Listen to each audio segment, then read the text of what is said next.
circles. But you're welcome to. Okay. Hello, everyone, and welcome to this talk. We're really excited to have Professor Nick John Ramos here to present his talk on emergent economies and emergency medicine. Nick is a historian of medicine whose first book, Health as Property, came out in December 2025. He's going to present work from the end of that book and possibly dovetailing into a future project on health as property, emergency medicine as a property of whiteness, and the racial geography of capitalism in Los Angeles. Thank you all. I feel really, really blessed to be here. Although I graduated with a PhD at USC, UCLA has really, I was just telling, folks, thanks to the folks who organized this band, Matt, Marsha Meldrum, Philippe Bourgeois, like all the folks who I've ever met, Russell Johnson, like there's so many people at UCLA who helped be book doulas in many ways to this book. That actually have presented multiple versions of this talk. So now you're seeing like a kind of final, fully formed talk here from my book, which is out. You could get it at UC Press website. And if you use author 40 at checkout, that's AUTHOR 40, you can get it for 40% off using my discount code. Okay. Thanks. So today I'm going to talk about emergent medicine, emergent economies, the political whiteness of emergency medicine in globalizing Los Angeles. And I'll just begin. Okay. In 1989, Chicago Tribune writer Mike Royko used his daily column to laud the Los Angeles County Board of Supervisors' recent decision to renew a military agreement using King Drew Medical Center's trauma unit and emergency medicine department in Watts as a training ground for combat-bound Army surgeons. Since the rise of citizen-led tax revolts in the late 70s, taxpayers increasingly viewed publicly supported emergency medical services in low-income neighborhoods as fiscally wasteful and ideologically misguided as either despised form of quote-unquote welfare services, such as public housing, education, and hospital and clinic services. However, unlike most liberal progressive who argued for emergency medicine's importance for public health objectives, Royko marshaled a defense for emergency medicine by underlining its greater significance to public safety. Okay. According to him, public funding for emergency medicine was necessary to convert the number of gunshot wounds and stabbing victims into Watts into the raw clinical material to, quote, prepare every Army doctor for at least World War II.5. If and when the shooting starts, he declared, the Army must have doctors who know how to treat bullet wounds. In mounting such a defense, Royko helped illustrate how increased research and innovation within the field of emergency medicine since the 1960s had made it possible for American hospitals to build and sustain labor and technical arrangements previously seen only in U.S. military field hospitals in Asia, Africa, and Latin America since World War II. King Drew's emergency medicine infrastructure contributed to this history in a new and novel way by transforming the Black and brown youth, quote, who came out on the losing end of a disagreement between gang members into making its emergency department, quote, about as close to a genuine wartime medical situation as anything this side of Lebanon or Colombia. According to Royko, Watts provided clinicians with, quote, the kinds of gaping, multiple wounds caused by automatic and semi-automatic gunfire that our Army surgeons could expect during war, but, quote unquote, rarely got to see while training in, quote unquote, peacetime conditions. Rather than limit itself to Los Angeles, Royko thus argued readers, politicians in other cities, in large cities like New York, Chicago, Detroit, Washington, and Miami, to view the quote-unquote gang mayhem in their cities in a similar manner as an untapped resource for military surgeons to, quote, get a taste of real war without the inconvenience of traveling abroad, and as an opportunity for taxpayers to salute the otherwise nameless young Black and brown youth who unwittingly and unknowingly offered their main bodies, quote unquote, for their country. Whew. As my presentation today will show, Royko's recognition of emergency medicine's significance to protecting and preserving whiteness, white life, and property by the late 80s reveals a different purpose for King Drew's medical services than the one originally intended for it when it opened in 1972. Built as a response to the 1965 Watts uprisings, politicians, health policy leaders, and local activists originally designed King Drew as an anti-poverty program aimed at raising the health standards of Black neighborhoods by prioritizing the education and employment needs of Black male heads of households.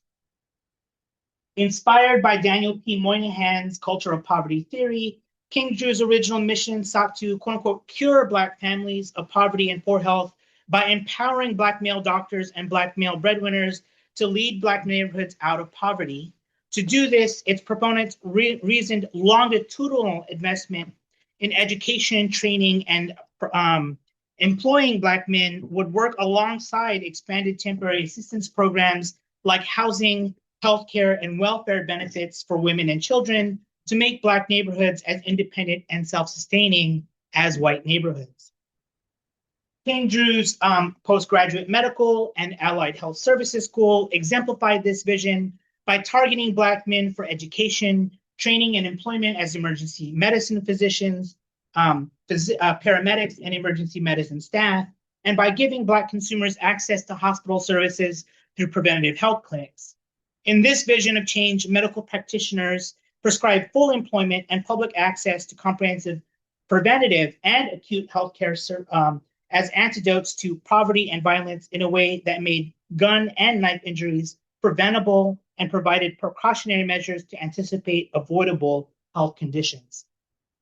I argue that the rise of emergency medicine caused white voters by the 1980s to reverse their interest in funding general hospital and clinic services for the poor in order to fund emergency medical systems in spaces where private funding for such services could not be assured. In so doing, white voters signaled a new way of thinking about poverty that instead of eradicating or alleviating it through 1960s anti-poverty programs, they turned to accept it and its biomedical effects by the 1970s as normal and expected features of everyday life by medicalizing the higher frequency of violence, trauma, and gun violence associated with living in a quote-unquote new global economy.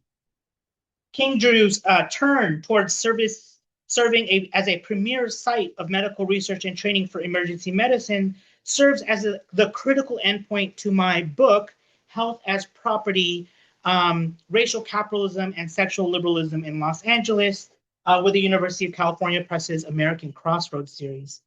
My book reveals a racially and sexually liberal coalition of medical and political leaders, such as Black councilman turned mayor Tom Bradley and his white county supervisor Kenneth Hahn, made decisions about the healthcare of people living in Black neighborhoods, not based on what residents in them considered good for themselves, but based on whether they believe white voters and taxpayers would tolerate or support their decisions over Black healthcare outright.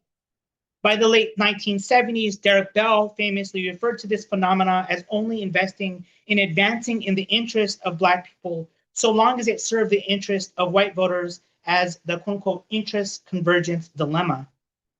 With the exception of welfare rights activists, my book shows that in order to make health as much of a property of Blackness as whiteness, that Black elites and white liberals felt pressed to serve white voters and their interests because they believed it was necessary to win their consent for any Black freedom dream to become reality. My book traces how several contending strands of the Black freedom movement, including those emanating out of the civil rights, Black power, and welfare rights movement, jockeyed for control of the hospital. Like a loan requiring more credit, however, Black leaders and their allies found they needed more money to fight the scale of poverty and illness fostered under racial capitalism than most white citizens were willing to part with. The book traces how the planning, construction, and operation of King Drew unfolded right as the nation underwent a profound economic transformation. We know from the work of Ruth Wilson Gilmore that the rise of LA as a global city took place as the nation's economy transitioned away from a manufacturing economy to one pinned to a new so-called service industry centered on global finance capital. Instead of valorized workers who produced material goods, this new economy valorized college-educated workers, such as those in finance, real estate, and insurance, whose talent and services help lubricate the transaction of capital around the world. According to Gilmore, this restructuring led to higher rates of unemployment, working poverty, and homelessness because workers found themselves unable to retool themselves quickly enough for a new economy or found that the jobs they could take were plentiful but low paying and temporary. Rather than respond to these crises as a problem of economic restructuring, Gilmore argues voters responded to them as a problem of race by calling for, quote unquote, smaller government and by voting to cage and deport more people of color. In 1978, California voters passed Proposition 13, a referendum cutting public taxes to just 1%. As Gilmore argues, cutting taxes using, quote unquote, smaller government rhetoric did not actually result in smaller government. Politicians and taxpayers cut funds to public and social services, such as highway and street maintenance, sanitation services, and public health and education services, but increased funds to build prisons, employ more public safety officers, and securitize state hospitals. Rather than result in less government spending, these processes simply represented a different kind of government spending. We're kind of in the same, y'all, this is, we could talk about connections today. Historians credit both Bradley and Hahn with helping LA's white suburban citizens avoid the most devastating spatial effects of this process through racial inclusion programs. I'll explain what I'm talking about, racial inclusion programs.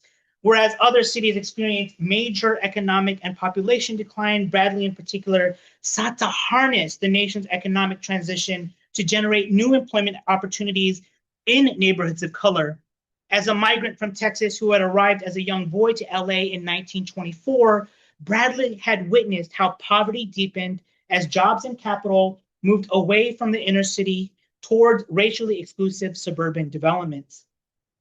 Since his election to the city council in 1961, all his efforts to entice large-scale employers to return and hire workers of color had largely failed except for an urban revitalization program aimed at making a downtown neighborhood known as Bunker Hill the site of a new international financial district.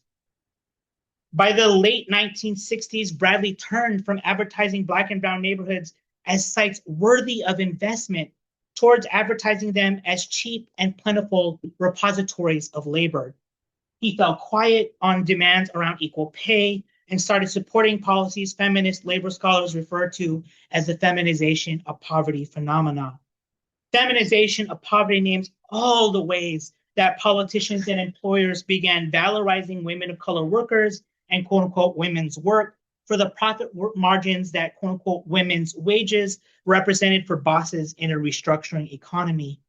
Instead of rely on the labor of men to power economic change, as was done between the 1930s and 1960s, employers and politicians in the 1970s helped motor the economy we have today by hiding extractive labor practices in plain sight.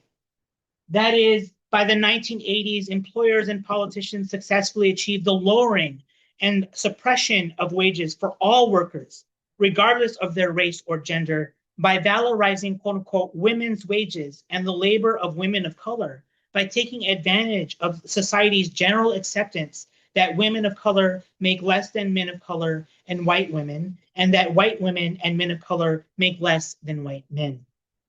King Drew's Health Services served as a keystone for helping city leaders give birth to LA's new economy by marrying employers' needs for cheap labor with poor people's individual desire to survive a restructuring economy.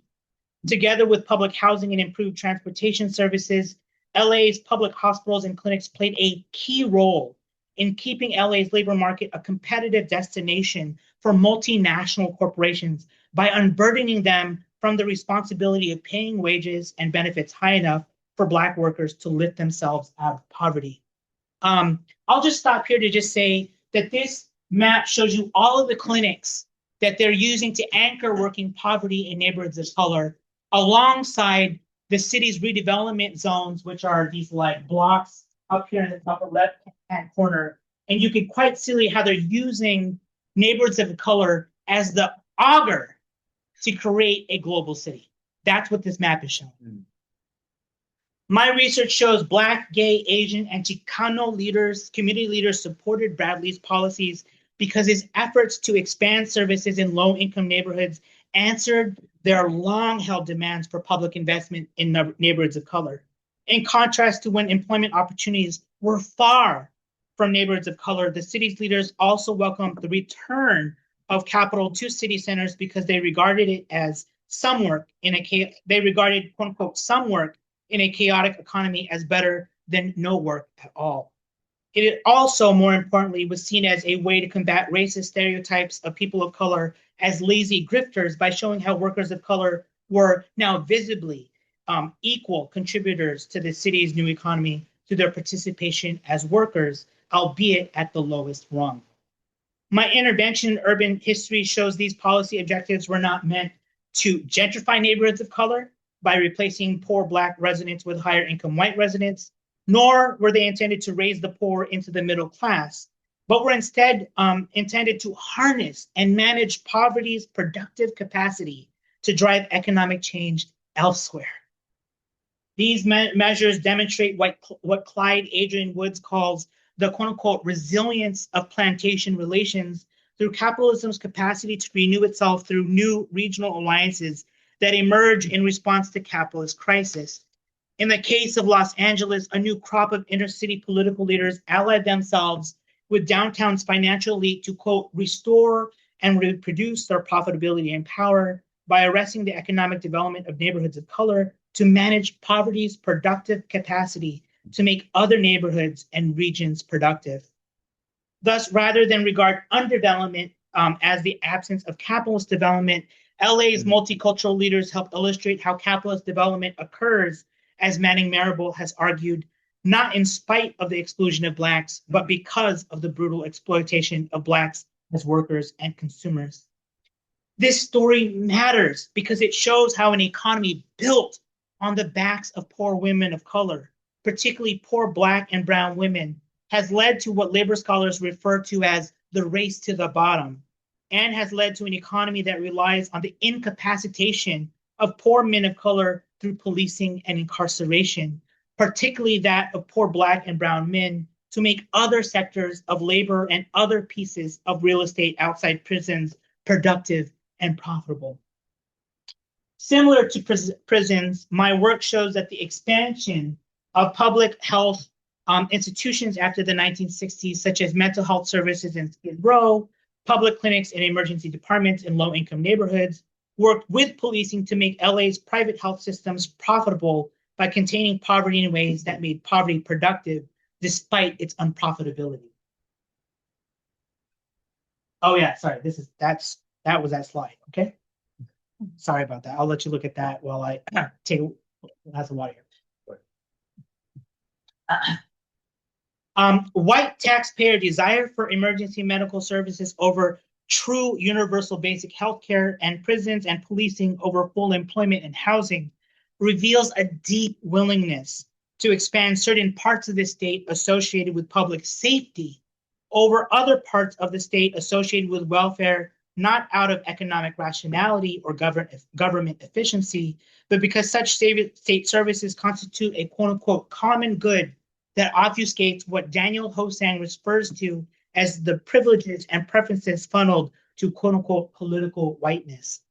Hosang defines political whiteness as, quote, a formulation of political subjectivity, identity, and community in which whiteness functions as an absent referent within the putatively neutral and abstract terms of liberalism. Politicians and voters, for instance, made race-neutral appeals. I don't know what happened. Maybe it's Oh, there you go.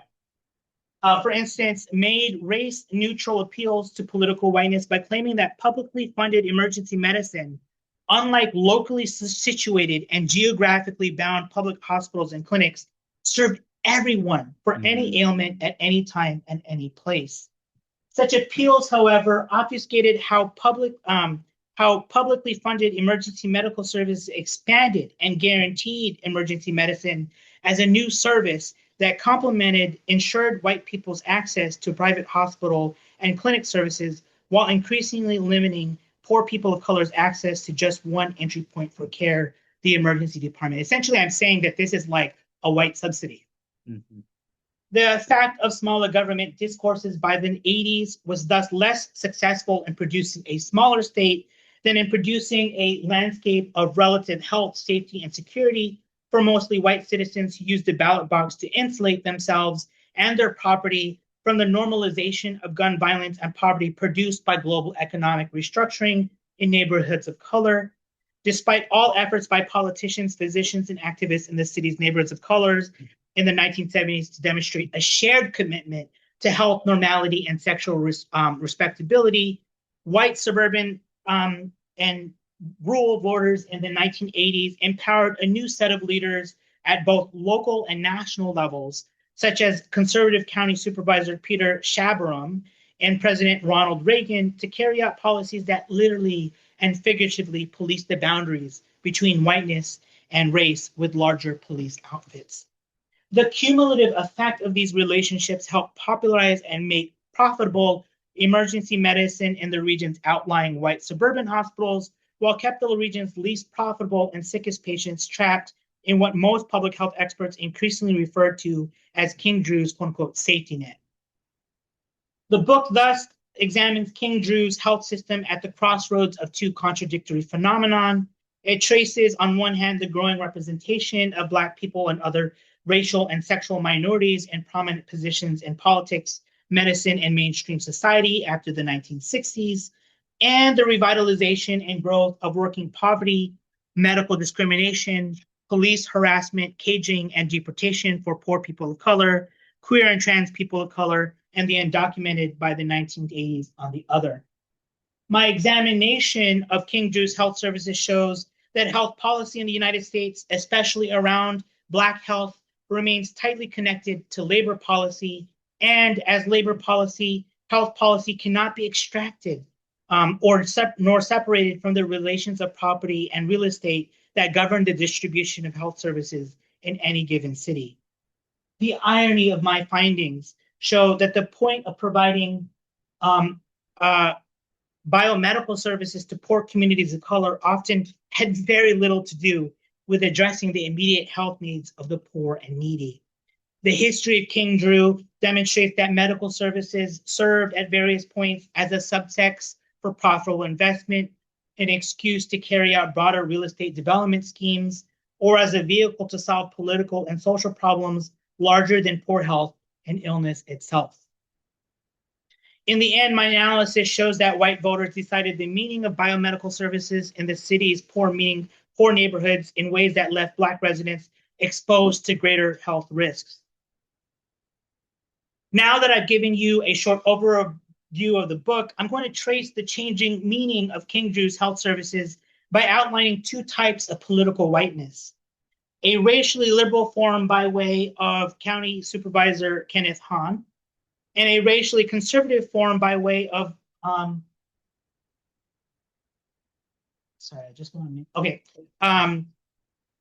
Los Angeles County Fire Chief turned paramedic consultant James O. Page. I'll use their stories to trace the evolution of emergency medicine from Vietnam to Watts, and Watts to Middle America and back.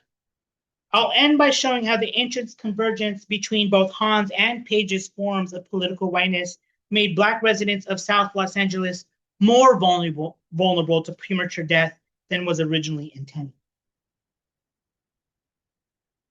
Okay. So it's well known that medical experts began developing the proper arrangement of technology, labor, and knowledge to treat gunshot wounds, injuries, and other forms of somatic trauma as early as World War II. By the 1950s, advances in patient transport, evacuation, and surgical know-how were gathered and enhanced during the Korean War through what the US military referred to as Mobile Army Surgical Hospitals. We know them as MASH. Although these advances at the edges of US empire demonstrated how medical experts had developed an understanding of how highly specialized physicians could be brought together to quickly and successfully triage, treat, and stabilize patients with traumatic injuries, few people could imagine the need and appetite for such a costly around-the-clock service for citizens living in the empire's metropole during the 1950s and early 1960s. Indeed, when County Supervisor Kenneth Hahn rose to support the construction of King Drew in the wake of the uprisings, he did so not to normalize the violence associated with poverty, but to eradicate it through larger job employment programs for Black men. Hahn supported the plan offered by Black physicians to help Black men lead their families out of poverty and into health through an elaborate hospital and clinic plan that offered men jobs as well as mentorship on how to consume health services responsibly through clinic programs centered on preventative health. The goal of training Black men and their families to use health services responsibly was, on one hand, a part of a larger mission by Black elites to prove the sexual modernity of Black citizens by illustrating their capacity to exercise economic rationality and sexual responsibility. Prioritizing preventative health was also, on the other hand, a key selling point for anti-poverty proponents who sought to regulate and limit access to expensive public hospital services to protect white taxpayers' interests as Black neighborhoods developed economically into independent neighborhoods. Working with Black political and medical leaders, Hahn led efforts in the wake of the Watts uprisings to pass Proposition A 1966 county referendum to fund a Black-led academic medical center with voter-approved funds.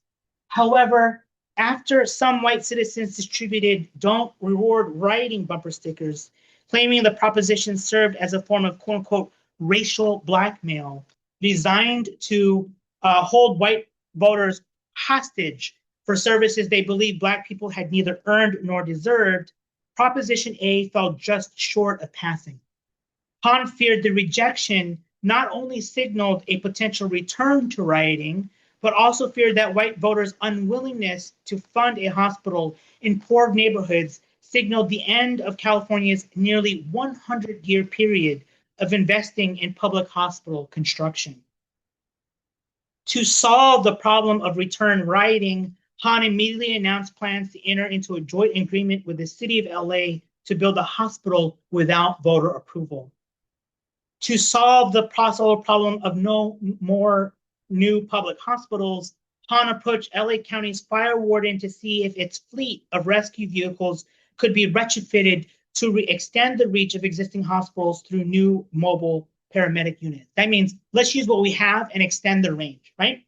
His idea for modern paramedic services, however, would not take off until after the assassination of Bobby Kennedy in 1968. His assassination in the ballroom of the Ambassador Hotel at 2:10 a.m. triggered the dispatch of 2 ambulance attendants from LA's Central Receiving Hospital. However, after retrieving him, Central Receiving's physicians called to transfer him at 12:30 a.m. to Good Samaritan Hospital, Good Sam, after realizing they did not have the blood plasma and x-ray equipment needed to treat him. Crazy, right? Although Good Sam had the equipment needed, Kennedy was not treated until surgeons were roused from their beds at home and ready to perform surgery at 2:45 a.m.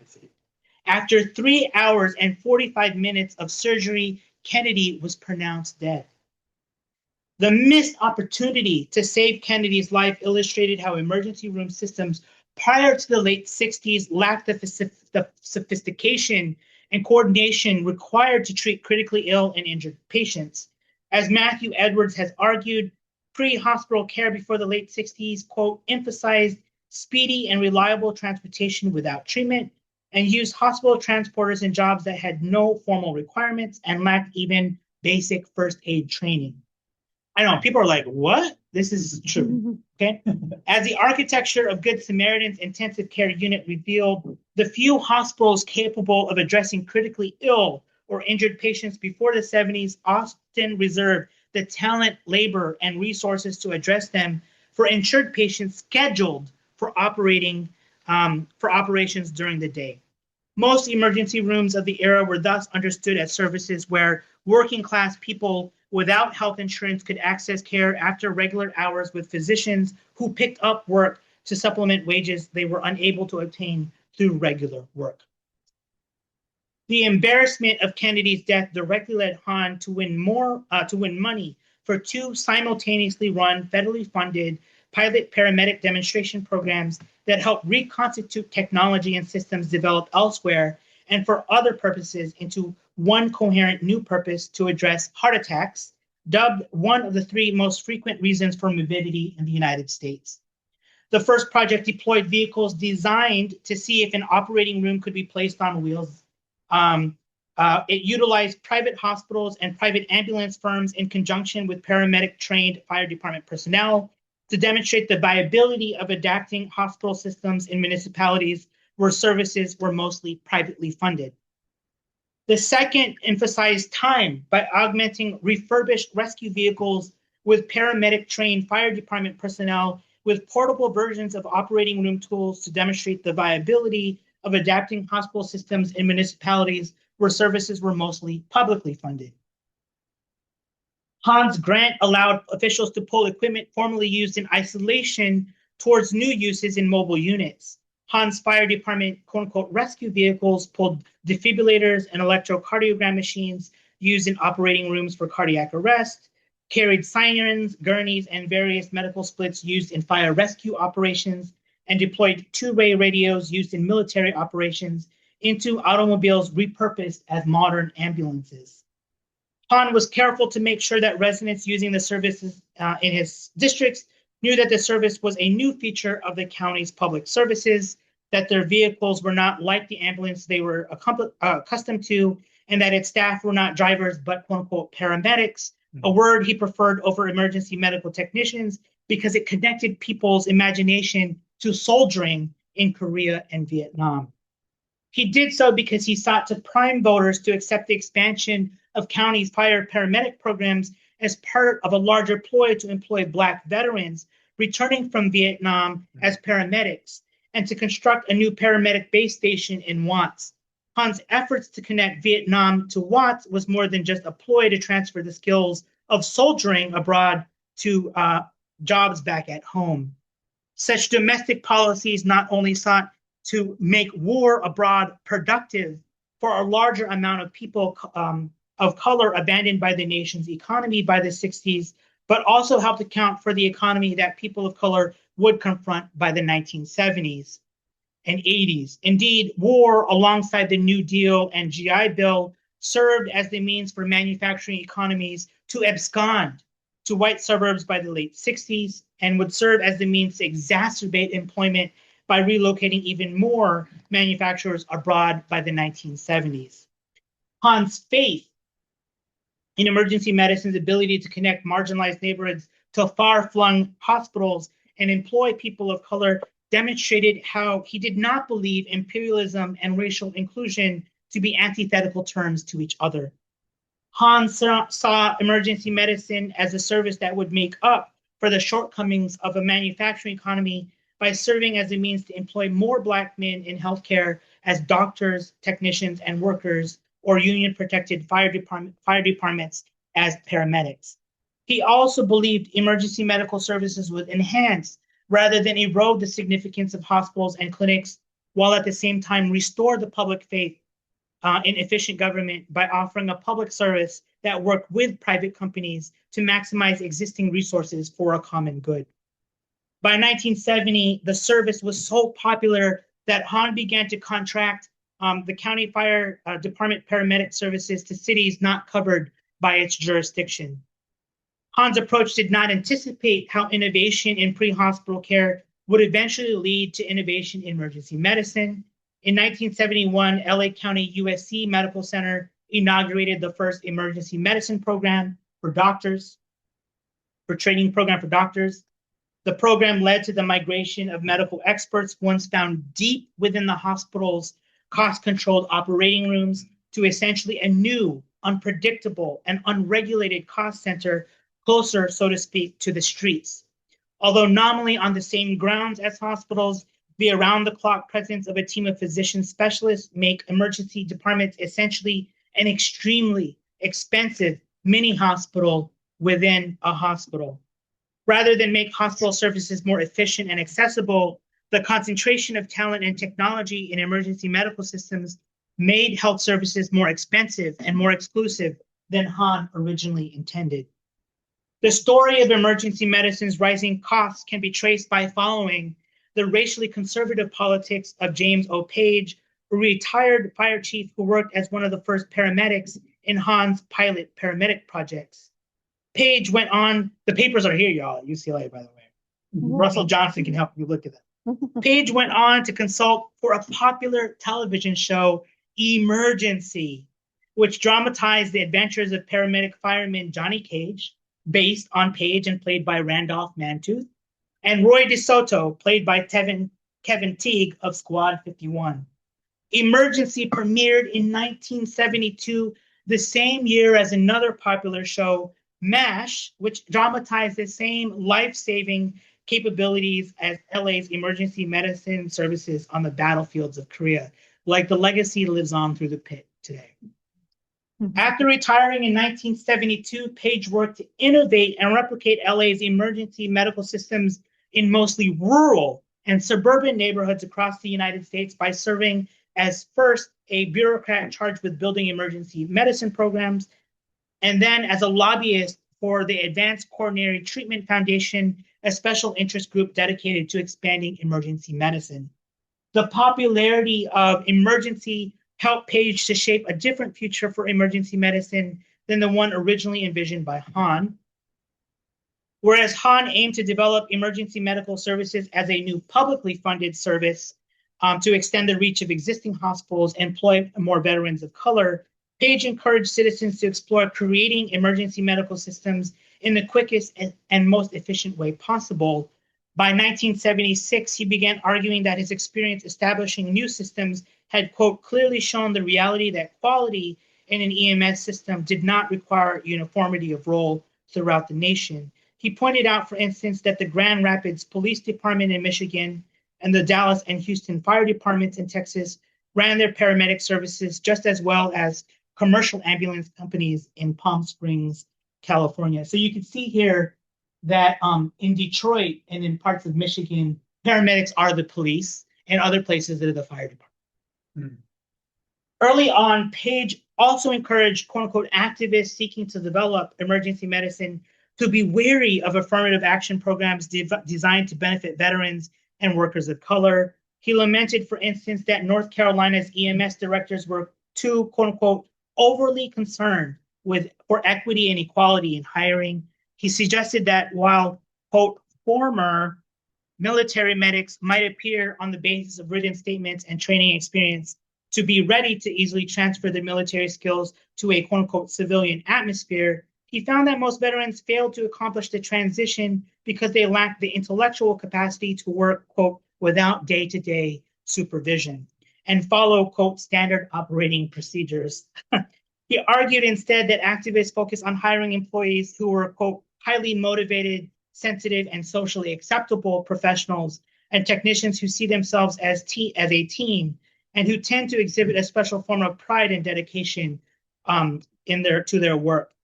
Page's efforts to discourage racial equity and equality in hiring policies were significant because he worked hard to institute new employment policies that preserve the historical white racial character of public safety occupations, especially since changes in the economy made good-paying middle-class jobs less secure for white working-class men.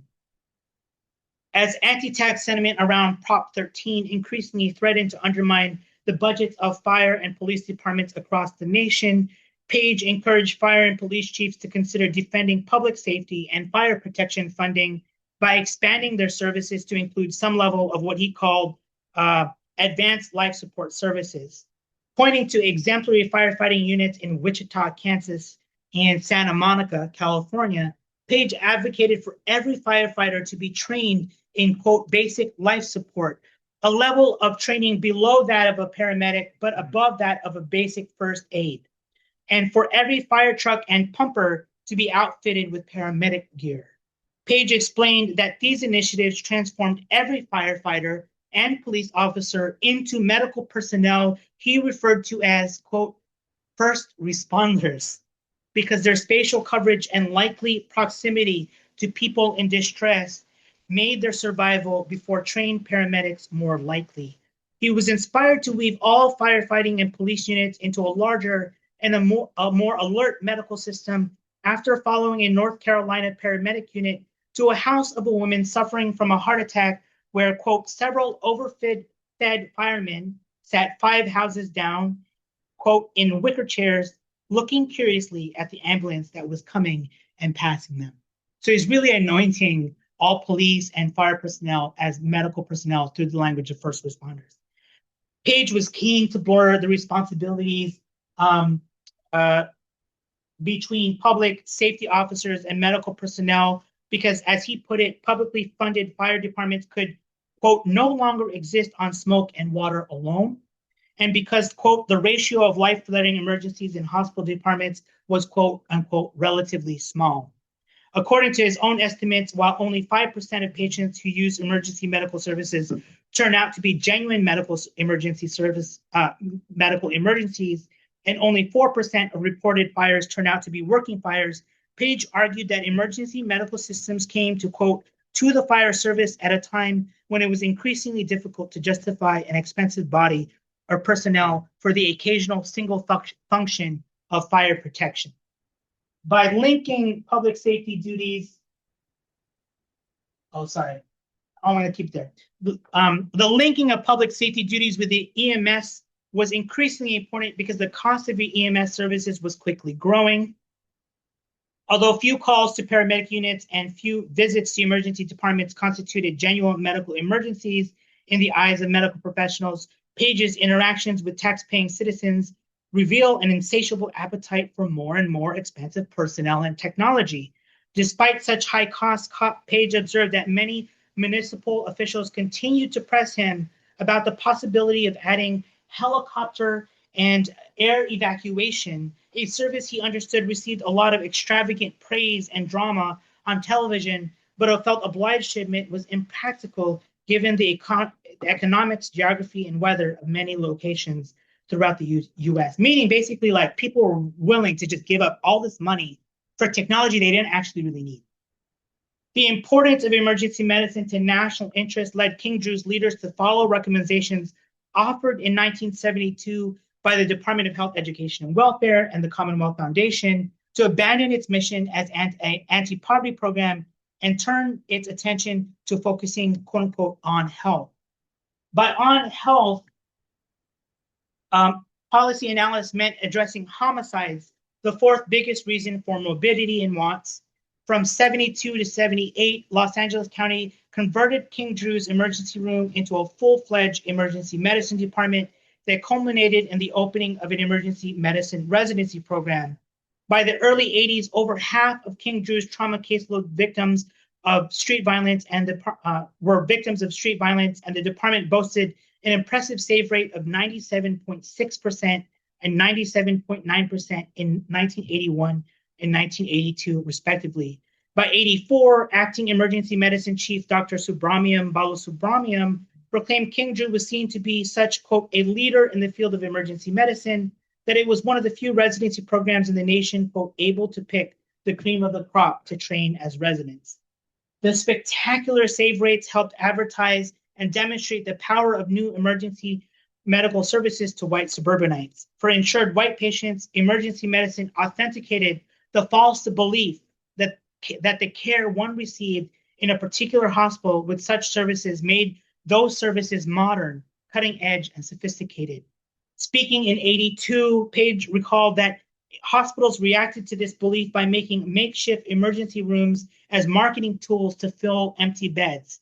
The problem with such marketing is that it caused patients to be sent to hospitals unequipped and unprepared to handle critically ill and injured patients despite being advertised as an emergency hospital. So this shows you where all of the hospitals that say they have an emergency room are, but only about 15 of them actually have the capacity to handle critically ill patients in 82. The profit motive and costs associated with emergency medicine's spatial unevenness cause emergency medicine's proponents to be much more spatially aware of the physical location and quality of emergency medicine departments than of their profitability. As Page reminded proponents in 79, emergency medical systems only work when, quote, multiple components, pre-hospital, in-hospital, and inter-hospital work together. For emergency medicine's proponents, it was thus less important for policymakers to regulate who advertised themselves as an emergency hospital, and more important to direct public funding to sustain emergency departments in regions where it was well known to be difficult to operate a hospital, let alone an emergency department. The need to ensure that an emergency department remained operational in South Los Angeles, where only a handful of private hospitals existed, and where even fewer were willing to provide emergency care for poor and indigent patients, meant that emergency medicine's proponents increasingly focused their efforts on funding King Drew's emergency department. Rather than see all the services offered at King Drew as equally employment for all citizens in LA, Page took a decidedly antagonistic position against the further funding of public hospital and clinic services he considered not essential to the operation of emergency medicine.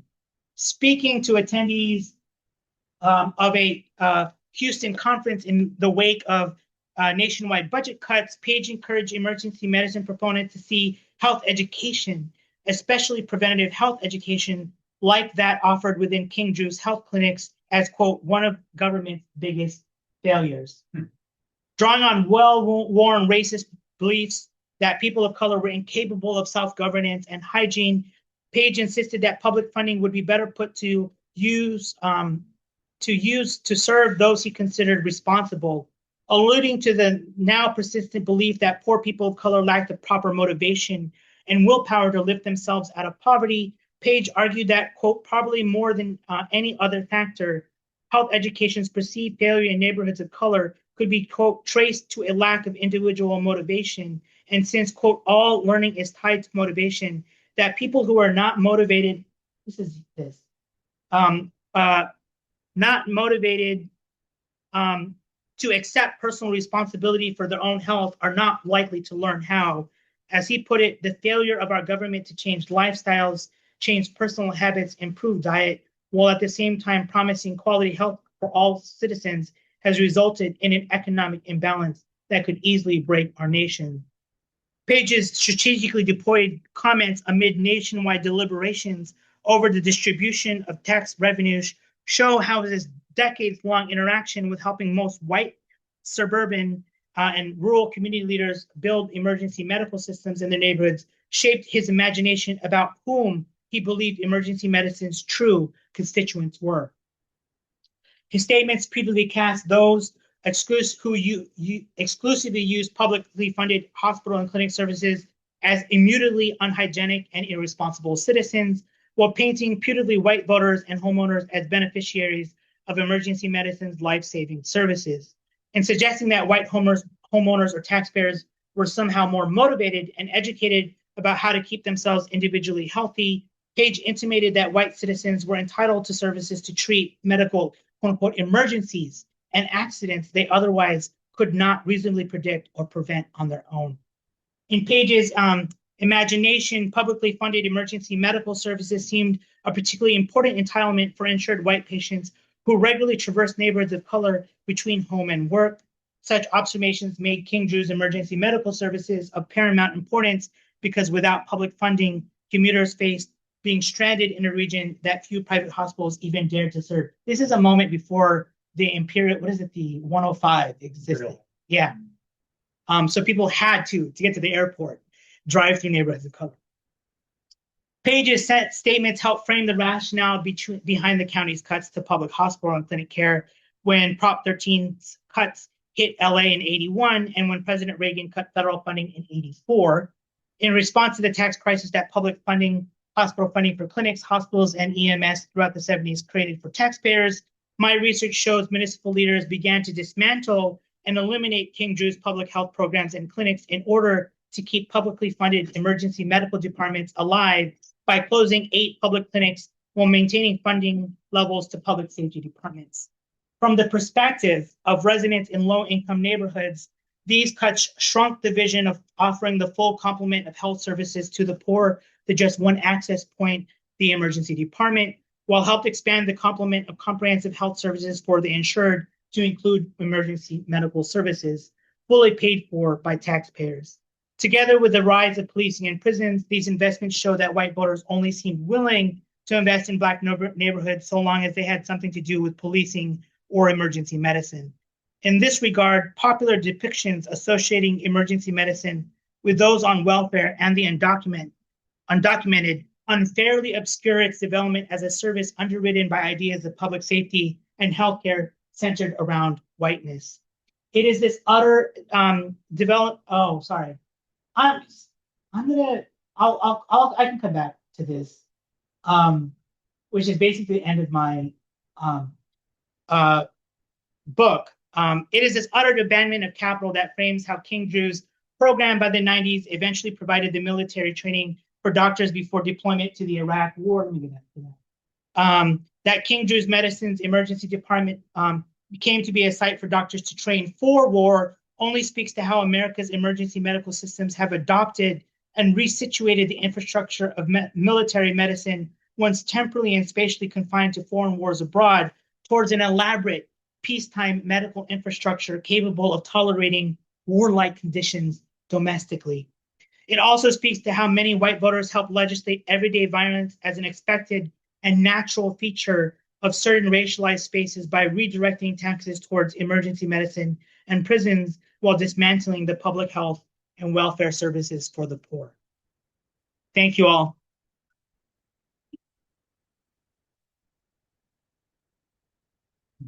Ooh. Now I can take the jacket off. So we have a good amount of time for questions. Anyone in the room, if you're trying to think of a question, you're welcome to ask anything. We also have about 20 people on the Zoom, so you can type in either the Q&A or the chat if you have a question, and then or you can raise your hand and we can call on you to speak in the room. But we'll start if anyone has any questions in the room. Please indicate as such. Do you have any what? Not yet. I can kind of get the ball playing. Okay, I guess I'll ask my first question. I want to ask about specific disease. Sure. The disease you mentioned most was heart attacks and sort of general cardiac disease. I'm wondering, how are people formulating newly epidemiological change, especially AIDS, as emergency compared to the individual emergency of a heart attack? Is this part of the page or the Han conception of what the emergency department's responsibility is to the population or to a neighborhood? Well, I will say from the get-go, Han realizes that the way that he can offer a full complement of health services to remote regions is through all the funding that's happening around heart disease, cancer, and stroke, right? Yes. Through the regional medical programming funding. So he realizes that in order to give folks a whole wide range of health services that he knows he cannot provide through taxpayer support by way of a public hospital, he's going to try to get it through emergency medicine. So in his papers, it's very clear that he wants more applications outside of these heart ambulance units, which is getting the main share of funding at the same time. I'll say to you that AIDS configures differently in the paperwork, and quite honestly, my other work around HIV/AIDS is more concerned about actually how liberal, civil rights oriented gay and lesbian activists use the rhetoric of policing to protect themselves in the HIV/AIDS crisis by trying to hire an out gay cop as a response to the HIV crisis. There's not, I did not look for how emergency medical systems respond to these new like diseases like HIV/AIDS. I do think that your question inspires all of us to think about how the field of emergency medicine and the types of like situations it's been applied for, like, is very capacious.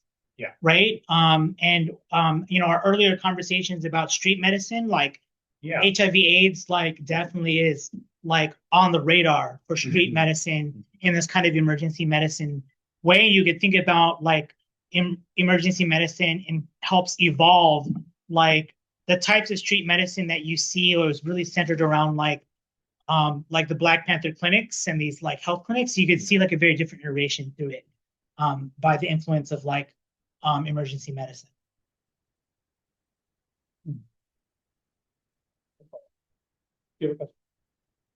Yeah, so Nick, congrats on your book. Oh, thank you. Yeah, that's great. And just wanted to take this moment to acknowledge Matt and Ben and Marcia and Yes. Philippe and Marisol for making this event possible. Yes, please. So Thank we you so much. really appreciate you know, really learning about your work. And I have like sort of like a meta question. Sure. So thinking about your work and the work that you shared, it seems to me that one of the inflection points or common thread is, you know, how do we work strategically to get public support on, so in this case, in terms of like emergency medicine. But as you know, we're, you know, going through a lot of crazy, challenging times at the moment where everything that we do is under attack. And, you know, one of the key examples that I wanted to highlight is currently there's a Senate Bill 895 that's proposing like a state bond for $23 billion. Wow. And it's we're working towards like getting that on the bills so that, you know, when the election comes in November, hopefully it's going to pass. Yeah. But the question is in terms of, so if I, you know, I mentioned this to like my colleague outside of UCLA, and he was saying, yeah, that's a lot of money.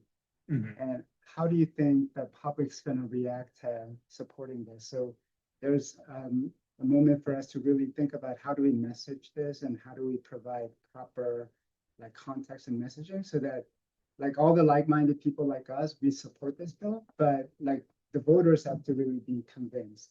And then in terms of thinking about, you know, white voters versus, you know, voters from the minoritized communities, I think different folks kind of rationalize this bill differently. So just wanted to get your comment on what are your thoughts about how should we prioritize and strategize in terms of working with that community? You know, this is a great question. It's one that I think we should all think about because I did not expect in writing the book that it would be a book about electoral politics. But after writing the book, after doing a full first draft, I realized, wait a minute, the ghost actor throughout the whole book are these white voters. And, you know, I'm teaching right now this health in the city course. My students are reading Nyan Shah's book. And they realize in order to get white voters in San Francisco to vote for public health measures, they use the Chinese as a scapegoat, right? If we don't pass this, the Chinese will kill us with their disease. And look at all this contagious disease, blah, blah, blah, we need this. And so you could see like there could be a similar rhetoric. Like we need to pass this thing because it's a public health emergency that we're doing and we're allowing all these people with diseases to run amok, right? Which is to appeal to someone's sense of safety, right? And really what I'm saying, their sense of property, like, you know what I mean? Myself and my neighborhoods and blah, blah, blah. I need all of these like contagious hordes or these like diseased people who could like contaminate me. Like we need to pass this. And that's a public health emergency. The problem with that is that it uses the rhetoric of like, you know, of like contagion and fear to get people to do the right thing, right? And really what we want is and so actually the kind of thing that's the more difficult thing is how do we have a conversation with people who are rich, have health insurance, that your health insurance don't work for you, and it sure as hell don't, right? Like poor people and people with health insurance, this healthcare system don't work for any of us. This is why when I teach Nancy Tom's book, Remaking the American Patient, it is a book full of people with health insurance, and they ain't happy. They're not happy, so much so that they're going to Erewhon to get $20 smoothies because they think that's the solution for them. Because they can't trust doctors, they can't trust the pharmacy, right? Who they can trust, I don't know, is like some guy on TikTok, right? And that's what's so interesting about it, is that this moment of like healthcare and capitalism show us healthcare is not working for anybody, right? And if we're going to fix it, it has to be something that we think of a radical solution, or else we're just going to keep doing the same thing, right? And that's a harder conversation. But I will say to us is that if it's true that what I'm saying, then elections are the litmus for us of what we're, right, where the public is. They give us the answer of what's the temperature. They also give us the venue about how to educate people about healthcare. This is why I like Daniel Hosang's work, because he's saying most people never take an ethnic studies class. They never take a gender and sexuality studies course. They never take, right? They don't learn like us nerds do. Where do they learn? They learn during elections. That's where they learn. They're educated on race. They're educated on gender. They're educated on sex through electoral discourse. Yeah. Right? And so I want to like tell people, we can't, yes, there's all these problems with electoral politics, but we cannot give it up. It is the largest venue for education. It is the largest venue for us to say, this is where we're at. Right? And when all these racist things and all these xenophobic things pass, guess what? That's telling us where the work is. So part of me, you know what I mean? Like, I mean, that's the crazy thing is I'm telling you that like in the 1960s, white voters were so spooked that they were like, we have to build this hospital, else they're going to riot again. Right? And that's the other, right? If you're not, people are taking the street, that's the other way that like you convince white voters to do something, but you can see that has its limitations, right? All I'm just trying to say is writing the book made me be like, oh my gosh, like this is about electoral politics. And, you know, like, and if we're always, and that's the thing, like, sorry to diverge, I'll just show people like, if people of color, women, trans people, queer people were always organized at the margins of medicine and the margins of labor, the only way that we could ever come up with healthcare is it has to come through like big capital. That's the government, right? You know what I mean? Like the public has the purse. And so that has put all of us in a position, us being, you know, queer people, women, right? Queer, you know, people of color, we can't get in this capitalist society the scale of capital in order to like create true equality without having a way to leverage. We have to meet at scale. That means that we need more money, more capital, and that these Black leaders understood that in 1960s. I can't get it through the free market. I can't get it through like organized medicine. We have to get it through the government. And that put them in a kind of subservient position, right? In this political atmosphere. Now I can understand, like, yeah, you can see that I'm like really like mad at Tom Bradley, but I'm also being like, Tom Bradley did what he could do with the cards he was given. Right? Bad cards. We all know that now, but this is like, that's the lesson. Sorry to just go off on a tangent. You can see I'm like, this is where we're at. I think it's like a point that was that this bill, this Senate bill, is going to be a ballot measure, is framed as like this California Institute of Sciences, right? It's a stopgap for the NIH retraction, and it's billed as essentially our funding for research for rare pediatric cancers, which is the sort of political lodestone of science. Mhm. I found a new leukemia. Let me find biologic therapy that costs $5,000 a month that will treat it. That is like the most politically weighty thing that the University of California can produce. Or like, it seems to be the lens which Scott Wiener, who wrote the bill, is sort of leveraging it, and it is like a great thing to be able to figure out rare leukemias. But it is so clear how that is like the type of this very specific type of whiteness that is allowed to be used to fund our universities. Because if a California Institute of Health is created with its massive capital project, much of it will go to funding like big wood tables and conference rooms like this. Because that's like actually what science is. It practically is the infrastructure. Yeah. But yeah, I think the challenge right now is, so we do have a long way to go, and it's like a bond. So kind of explaining this to like people in our community, our friends and neighbors. I think explaining it that way, some people might get it, but I think we need to make it much more concrete. So, like we had like a suspended science fair where our colleagues were explaining like with a brain, like, so when somebody walks across and things like, how is that relevant to me? So we have to give like concrete examples, like our esteemed mathematician, Terrence Tao, his grant got terminated. Yeah. So you can explain his work, his mathematical model had a significant advances in MRI. So we all take MRIs, and the care that you get at the hospital for people with resources getting an MRI, that had a direct impact on the funding that the research had. So I think we need to make very concrete like connection in terms of your livelihood, your health has significant positive outcome because of all these research that we were able to do at UCLA and people don't really realize like, why do I have to care about like brain research? So I think that's the hard part. Or the CalRx project of the state manufacturing insulin plant itself is in many ways a product of historians of health sciences research being like, by the way, the state can make insulin. Everyone else does it. Like, it's actually not that hard. We've had this technology for a long time.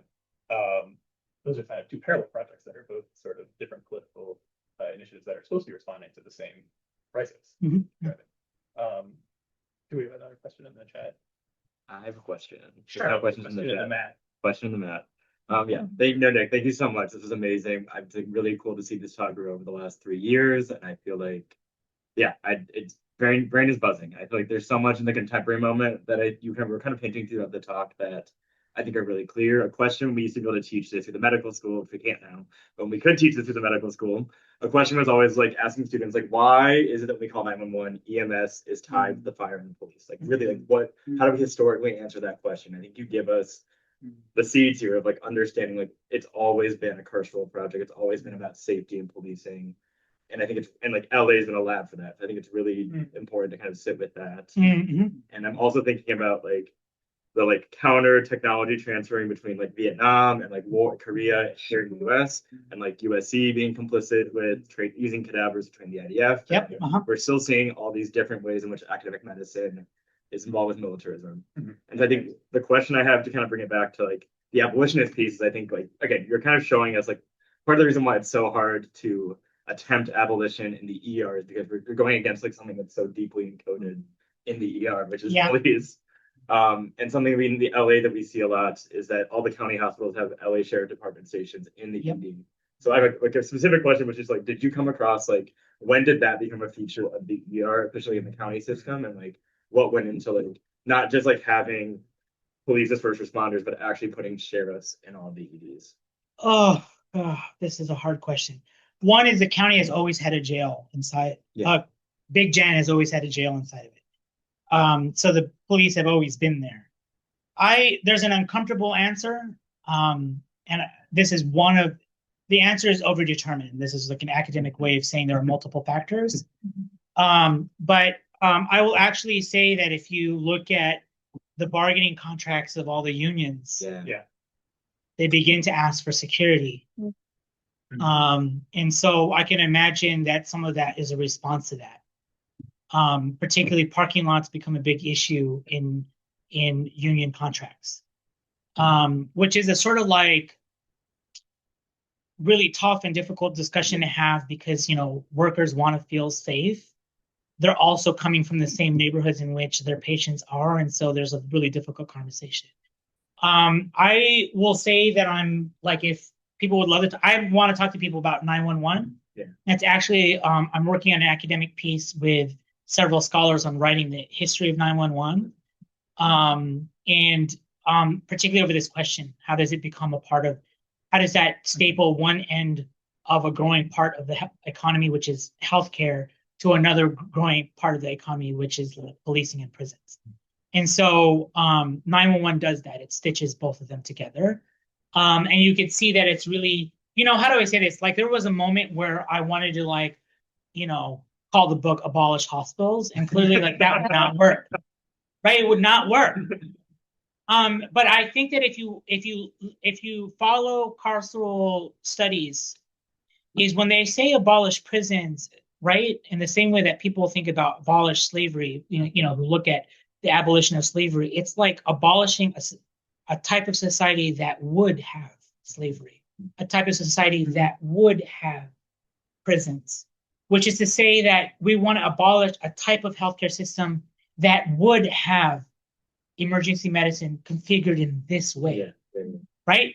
This is like the lesson that I have from like scholars of technology, STS, is that like, it's not the technology itself that is corrupted, it's how we arrive there, right? And I'll tell my students, like, we could be anti-medicine all you want in my classes, but when you have a headache, don't tell me you're not gonna go for some Tylenol or Advil. I'm the first one, right?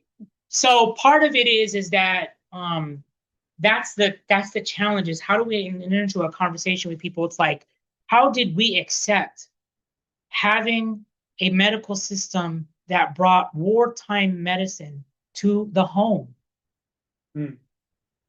Is that acceptable? That we're allowing like gun violence to run amok like this? You know what I mean? When people cannot get basic health care, like that's the problem. And like I don't know what to say other than to say that like people understand that. Like they understand like, yeah, we don't, and that's why I think that like gunshot wounds and stabbing, like all these mass shootings are so normalized because people are like, oh, we have emergency medicine. Like that's what I think about. Like it's okay. Some of them are going to be saved. And put an entire society through trauma like that? Trauma of a different kind. And I don't know, like my friends who are from Europe say, yeah, like an ambulance in Europe is a van. Here it's a tank. There's the quick care rapid transport right there, the super special long ambulance. That parks right there. And the crazy thing is, I know EMS workers feel the same way about this. It shouldn't be like this, but it is. Thank you, Marcia, for the comment. And Charlotte, I love your work. I'm like very hearted. I teach your work all the time. I have a question. Sure. Inspired by Ben's project and conversations about the spatial makeup, like the politics of space in Los Angeles specifically. Is this story about the rise of this whole story, and especially the rise of emergency medicine, do you see that as specific to Los Angeles, or does it happen in other places but differently? Like, how does the way Los Angeles is laid out play into this? I love this question because I get it a lot, and you can see that I use terms that when I go to like Atlanta, they're like, oh, this is Grady. When I go to Chicago, this is Cook. Right? When I go to Houston, they're like, this is Ben Taub. Okay? Like, so there's King Drews everywhere. That's what I realized. And they all have a similar story, but differently situated given different like situations. I will say that like the very early adoption of emergency medicine in this way in LA is very special. It becomes a place where doctors train around a specialty around gunshot wounds and stabbing victims. A lot of people just ask, well, then why did King Drew, like, why did they close it? And part of me says is that just like if you follow the history of specialties, like specialties move on when they figure out like how to treat gunshot wounds. By the mid 80s, people are like, we have thoroughly done all the research we need to know about gunshot wounds and stabbing victims. In the same way, by the 80s and early 90s, they say we have everything we need to know about babies with chemical addiction, neonatal intensive care unit, like addiction by the 90s. So clearly by the early 2000s, people are like, King Drew has nothing new to offer in terms of research. Right? So this is where you get the LA Times saying, oh, it's poor care, it's bad care, because it no longer offers care that they can say is different from anybody else. It's tragic. So this is getting to what Jay was talking about. Yeah. That the new research is what drives the existence of the hospital, not just the creation of new hospitals. Yeah, and to be honest, like, you know, the money makers for the medical school were the neonatal residency program and the emergency medicine department. So when the county decided to shut down and target those programs, it gutted Drew Medical School, right? You know, then we could talk about the politics of like medical schools and international medical grads and primary care specialties. Like, they don't make money for the university the way that these specialties do, right? Like, they can't guarantee 100% enrollment in those residency programs. And that is why it guts Drew Medical School's program. That leads then to the closure of King Drew. Yeah.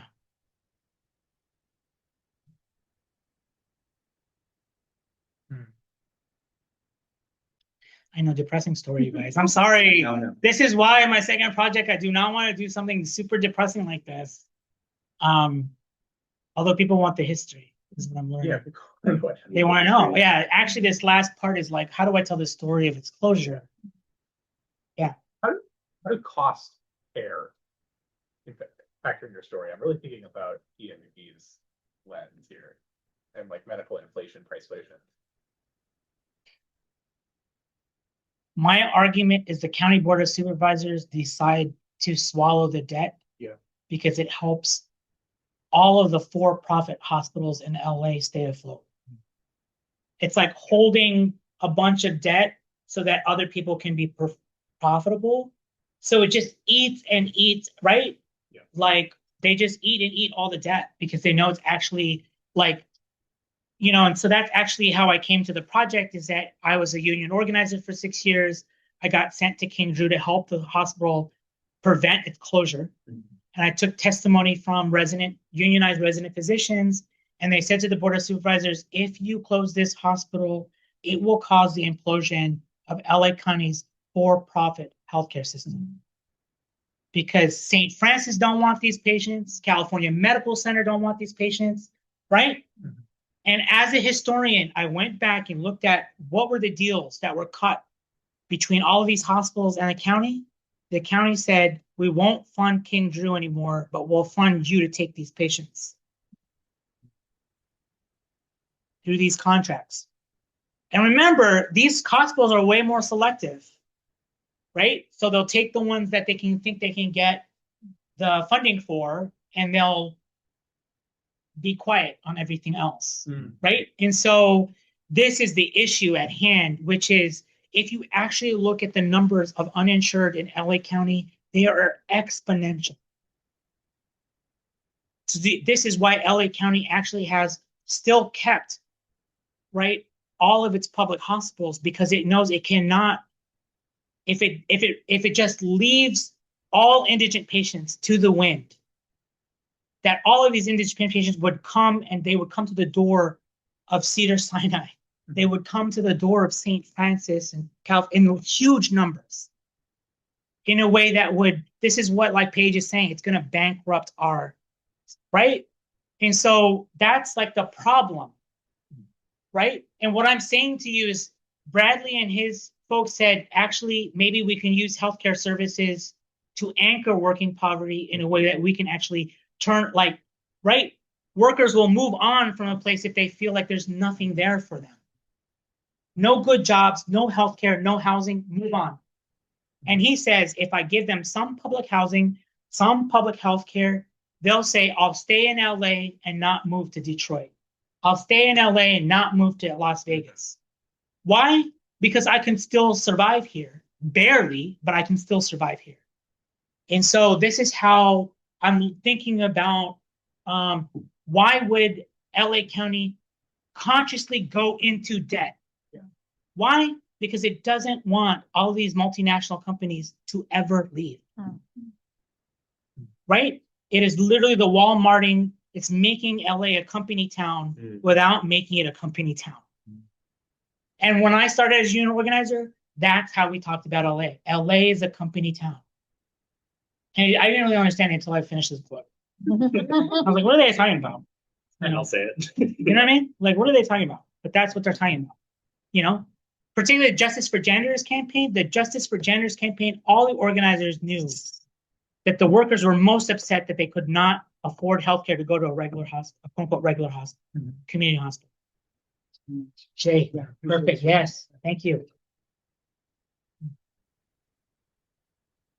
I can do another question. Sure. Anyone else in the room have a question? Yeah, please other people too. Yeah, it's a radical different way of thinking about. It's not actually. It's about actually taking on debt to make others profit. Yeah. That's what takes people aback because they're like, oh, okay, right? You know, and the training programs for medical students and residents. Yeah. But in like in the other cities, this is within the same hospital system. Yeah. Like in Pittsburgh, University of Pittsburgh Medical Center has a like the emergency room as its debt leader. Yeah. To maintain the consent of governing Right. of like doing the service of health in the city. Correct. LA has just separated the county system to just absorb the losses so that Cedars and UCLA can. Right. And part of it is too is that people have tricked themselves into thinking that the University of California hospital system is somehow public. Yeah. Is somehow public when it actually is private. Because it does not, it's not held to the same California law where it has to take indigent patients. They can refuse.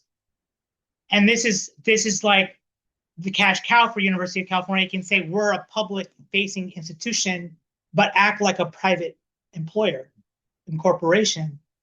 And this is why, Ben, your work is going to be really important, is this whole USC UCLA divide, right?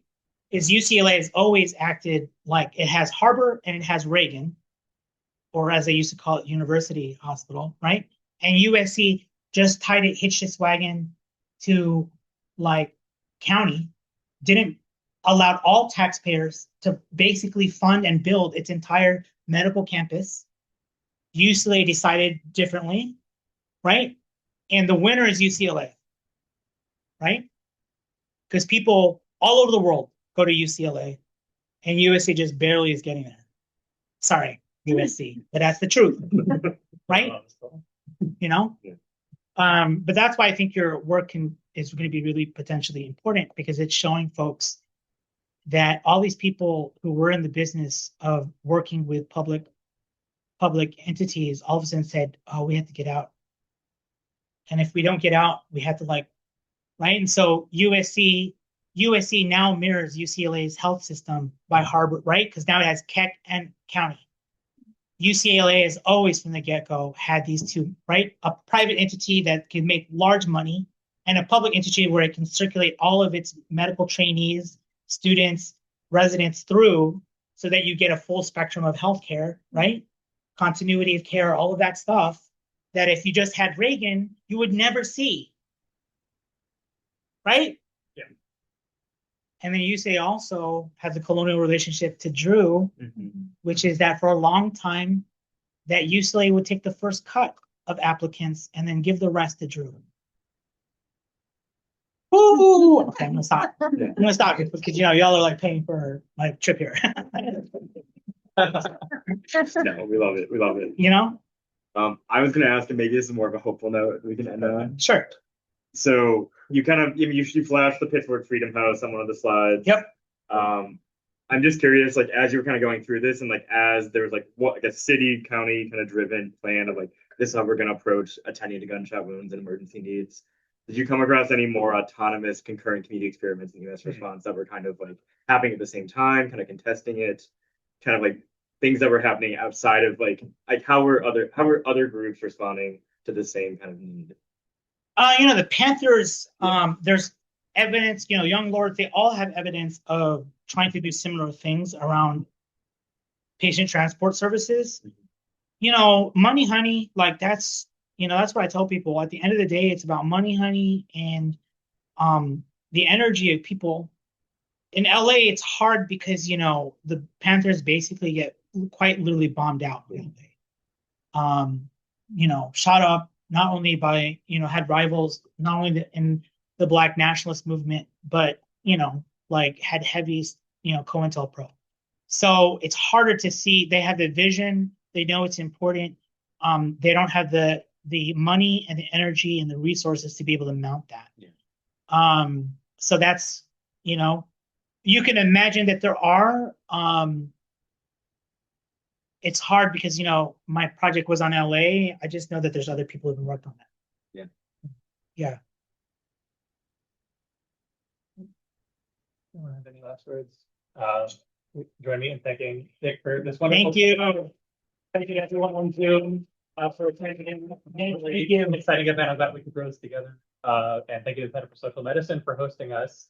And I don't know, hope everyone can. Yeah. Thank you, Marisol, Oh, yeah. for everything. The event tomorrow. There's also an event tomorrow. Oh, yeah. Nick will be talking at All Power Books tomorrow. Yes. 7 p.m. 7 p.m. at All Power Books West on Adams. West Adams. Anyone is welcome. No RFP needed, just roll up. And then you'll be talking at USC on Wednesday, I believe. Yes, I can't remember at 3 or 4. Yes. You can find me somewhere on Instagram or Blue Sky. Yeah. Yeah. Thank you for coming. Yeah. And then we have like 10 boosters left and 1 donut. Please, yeah. I don't have to carry them all. Thank you. Whose is This this? is mine. And then Zoom folks, I'm going to conclude the call and turn off all the microphones. Can you throw me that mouse? Stop. Go.